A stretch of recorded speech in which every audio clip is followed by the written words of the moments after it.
नमस्कार मित्रों, स्वागत है आपका हमारे YouTube चैनल हरि ज्ञान ओखाराम में। मित्रों, माताओं बहनों, आप वीडियो पर नए हैं तो लाइक सब्सक्राइब कर लीजिएगा अगर करके रखा है तो आपका धन्यवाद। तो आइए, महाभारत में द्रौपदी की जन्म कथा और उनके व्यक्तित्व का उल्लेख मिलता है। महाभारत कथा के अनुसार द्रौपदी का जन्म यज्ञ में से हुआ था, इसलिए द्रौपदी का नाम यज्ञसेनी रखा गया। वहीं पांचाल के राजा द्रुपद की पुत्री होने के कारण यज्ञसेनी को द्रौपदी और पांचाली भी कहा गया। सांवले रंग की वजह से द्रौपदी का एक नाम कृष्णा भी था। यज्ञसेनी को द्रौपदी नाम से प्रसिद्धि मिली, लेकिन द्रौपदी के व्यक्तित्व की बात करें तो द्रौपदी केवल पांडवों की पत्नी या फिर राजा द्रुपद की पुत्री के रूप में ही सीमित नहीं थी, बल्कि उनके स्वभाव में ऐसे कई विशेषताएं थीं जिनके बारे में आज भी बातें की जाती हैं। द्रौपदी की कई विशेषताओं में उनकी सुंदरता भी शामिल थी।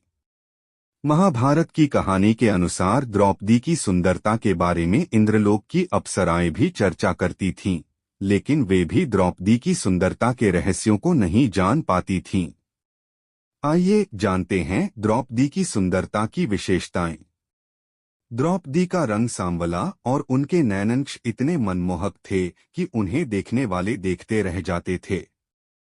सांवले रंग के कारण द्रौपदी का नाम कृष्णा था। द्रौपदी राजा द्रुपद द्वारा किए गए यज्ञ कुंड से उत्पन्न हुई थीं, इसलिए उन्हें यज्ञसेनी भी कहा जाता है। अग्नि से उत्पन्न हुई द्रौपदी के चेहरे पर इतना तेज था कि उन्हें देखने वाला कोई भी व्यक्ति उनसे प्रभावित हुए बिना नहीं रह पाता था। क्रोध में द्रौपदी का चेहरा अग्नि के समान और भी कांतिवान हो उठता था। महाभारत के अनुसार द्रौपदी की काया सुंदर और कोमल थी।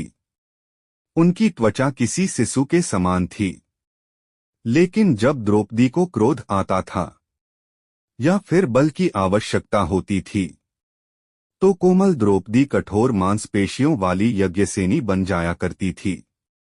द्रौपदी को देवी काली रूप माना जाता है। द्रौपदी के मनमोहक नैन नक्श उन्हें और भी सुंदर बनाते हैं। महर्षि वेदव्यास ने द्रौपदी को कौमार्य का वरदान दिया था। महर्षि वेदव्यास ने द्रौपदी को कौमार्य का वरदान दिया था। इसका अर्थ यह था कि द्रौपदी का शरीर हमेशा 16 वर्ष की कन्या की तरह ही नजर आता था। द्रौपदी जब भी एक पति से दूसरे पति के पास जाती थी तो वापस अपंथ कौमार्य प्राप्त कर लेती थी। इसका कारण से द्रौपदी को पंचकन्या में शामिल किया जाता है। इंद्रलोक की अप्सराएं भी द्रौपदी की चर्चा किया करती थीं। महाभारत की कथा के अनुसार द्रौपदी के शरीर से ऐसी अद्भुत सुगंध निकलती थी जिसका मुकाबला कोई इत्र या फूल भी नहीं कर सकते थे। द्रौपदी जहां से भी गुजरती थीं, वहां पश्र अद्भुत सी सुगंध सोड़ जाती थीं। ऐसी सुगंध किसी भी फूल या फिर किसी अन्य चीज में से नहीं आती थी। इस सुगंध से लोग द्रौपदी के प्रति मोहित हो जाते थे। द्वापर युग में स्त्रियों के लिए कई तरह की सीमाएं निर्धारित की गई थी, लेकिन द्रौपदी की वैचारिक अभिव्यक्ति उन्हें काफी आधुनिक बनाती थी। द्रौपदी कर्म करने पर विश्वास रखती थीं। वरिष्ठजनों के आदर सत्कार करने के गुण के साथ द्रौपदी में अन्याय के विरुद्ध आवाज उठाने का साहस भी था। द्रौपदी न्याय और अन्याय के बीच अंतर को जानती थी।